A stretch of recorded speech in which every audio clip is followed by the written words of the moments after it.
Sekarang kita akan masuk ke soal yang pertama, yaitu sejarah virus yang dilakukan oleh A. Bendel Stanley. Siapa sih Stanley ini? Stanley merupakan seorang virologis yang berasal dari Amerika Serikat. Ia melakukan suatu eksperimen pada tahun 1935 dan ia menyimpulkan bahwa mikroorganisme yang menyebabkan penyakit pada tembakau ini bersifat partikulat, di mana mikroorganisme ini bersifat tidak aktif jika dia berada di udara dan bersifat aktif jika dia menemukan sel inang. Nah, Stanley ini merupakan orang pertama yang melihat wujud dari virus. Dan dia menamakan virus pertama yaitu tobacco mosaic virus. Lalu kita masuk ke yang kedua, yaitu Dmitri Ivanovsky. Dmitri ini melakukan suatu percobaan pada tahun 1892 dan ia melakukan eksperimen di mana dia menyaring getah dari tumbuhan yang terkena penyakit ini. Dan hasil penyaringan itu dioleskan ke tumbuhan yang sehat, dan ternyata tumbuhan yang sehat ini terkena penyakit tersebut. Dan Dmitri ini dapat menyimpulkan bahwa mikroorganisme yang menyebabkan penyakit pada tumbuhan tembakau ini merupakan mikroorganisme yang sangat kecil, karena ia melakukan penyaringan ini dengan Chamberlain. Nah, penyaringan Chamberlain ini berfungsi untuk memisahkan suatu bakteri dengan zat lainnya. Karena bisa lewat, dia menyimpulkan bahwa mikroorganisme ini itu sangat kecil, lebih kecil dari bakteri. Tetapi dia masih mengira bahwa ini adalah bakteri. Lalu kita yang ketiga, ada Beijering. Beijering ini merupakan seorang ilmuwan yang melakukan suatu eksperimen pada tahun 1897. Ia melanjutkan eksperimen Dmitri. Nah, dia menemukan dua fakta yang sangat besar karena dia melakukan dua percobaan. Eksperimen pertama, dia mengambil mikroorganisme ini dari tumbuhan yang terkena penyakit dan dia masukkan. Dia ingin melihat bahwa apa bisa sih mikroorganisme ini bertumbuh sendiri di suatu wadah, dan ternyata dia tidak bisa. Lalu yang kedua, dia mengambil getah, disaringkan, lalu dicampurkan dengan alkohol. Kalau semisal dia bakteri, mikroorganisme ini bakteri, jika dia terkena alkohol, dia akan mati dan tumbuhan lainnya tidak akan terkena penyakit. Dia campurkan, lalu habis itu dia semprot, dan ternyata tumbuhan yang sehat masih terkena penyakit.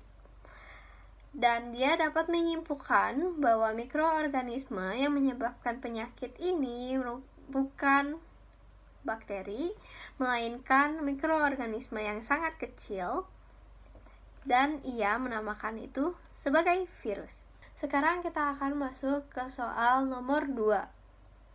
Aku akan menjelaskan siklus reproduksi pada virus. Nah, siklus reproduksi pada virus ini terbagi menjadi dua, yaitu siklus litik dan siklus lisogenik. Apa sih bedanya?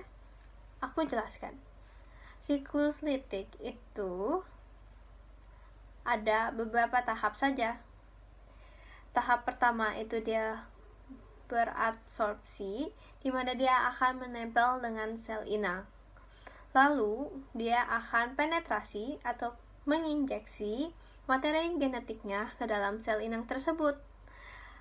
Kemudian, tahap selanjutnya ada replikasi dan sintesis, di mana materi genetiknya akan membuat komponen-komponen sel.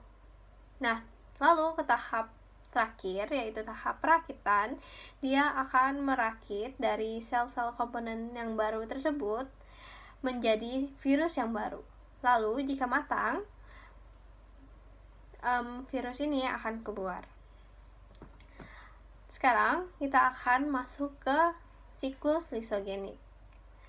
Yang pertama itu tetap sama, dia akan melakukan absorpsi, yaitu menempel dengan sel inang. Lalu yang kedua penetrasi, dia akan menginjeksi materi genetiknya ke dalam sel inang, tetapi berbeda. Kalau di lisogenik ini, materi genetiknya akan bergabung dengan kromosom DNA pada bakteri. Nah, ini akan terbentuk profage. Nah, nanti profage ini akan mereplikasikan dirinya, lalu dia akan membelah diri. Nah, itu siklus lisogenik. Tetapi ada juga kejadian di mana profage ini memisahkan diri. Jika profage ini memisahkan diri, dia akan lanjut ke siklus litik, yaitu replikasi dan sintesis, di mana dia mereplikasi sel-sel komponen baru, dan dia akan melakukan tahap perakitan, di mana dia akan merakit dirinya untuk membuat virus yang baru, dan lalu jika sudah matang, dia akan keluar. Sekarang kita akan masuk ke soal nomor 3. Aku akan menyebutkan virus-virus yang dapat menyerang manusia, tumbuhan, dan hewan. Yang pertama pada manusia ada SARS-CoV-2 atau Severe Acute Respiratory Coronavirus 2 yang menyebabkan COVID-19. Ada virus influenza yang menyebabkan flu, dan ada HIV atau Human Immunodeficiency Virus yang menyebabkan AIDS. Lalu pada tumbuhan terdapat TMV, Tobacco Mosaic Virus, yang menyebabkan penyakit pada tumbuhan tembakau. Ada juga Tomato Yellow Leaf Curl yang menyebabkan penyakit di mana daun tomat itu berwarna kuning dan keriting. Lalu yang terakhir ada virus Dungro, lebih tepatnya Rice Dungro Spherical Virus, yang menyebabkan penyakit pada tumbuhan padi. Lalu pada hewan terdapat Rhabdovirus yang menyebabkan rabies. Lalu yang kedua ada virus H5N1 yang menyebabkan flu burung. Dan yang terakhir ada virus AMPV1 yang menyebabkan penyakit Newcastle disease. Sekarang kita akan masuk ke soal nomor 4. Aku akan menjelaskan bagaimana suatu mutasi di virus dapat mempengaruhi efektivitas vaksin. Nah, pertama kita harus tahu bahwa vaksin itu terbuat dari bagian virus atau virus itu secara utuh tapi yang sudah lemah atau mati, yang kemudian dimasukkan ke dalam tubuh kita supaya tubuh kita itu mengenal virus tersebut dan dapat membuat antibodi jika virus ini masuk kembali ke tubuh kita. Nah, kalau misalnya terdapat mutasi pada suatu virus, RNA atau DNA yang terdapat dalam virus itu atau materi genetik yang terdapat pada virus itu tentunya berbeda. Jadi semisal kalau kita sudah suntik vaksin varian Alpha dan kita terkena COVID-19 varian Omicron,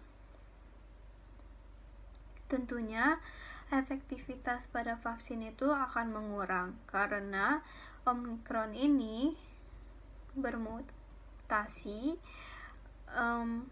sehingga glikoproteinnya semakin tajam, sehingga penyebarannya semakin cepat. Tidak hanya itu, RNA-nya tentunya bakal berbeda, sehingga tubuh kita tidak dapat membuat antibodi yang tepat untuk menyerang virus tersebut, sehingga efektivitas pada vaksin tersebut akan menurun. Dan cara mencegah penyebaran virus ini, pertama kita bisa mengikuti protokol kesehatan. Contohnya pada saat kita mengalami pandemik, ada protokol kesehatan di mana kita harus cuci tangan secara terus-menerus. Tidak hanya itu, kita harus social distancing dan lain sebagainya. Tidak hanya itu, kita harus mendapatkan vaksin secara rutin dan juga booster. Lalu yang ketiga, kita harus juga menjalani pola hidup yang sehat. Sekian video pengayaan dari saya. Terima kasih.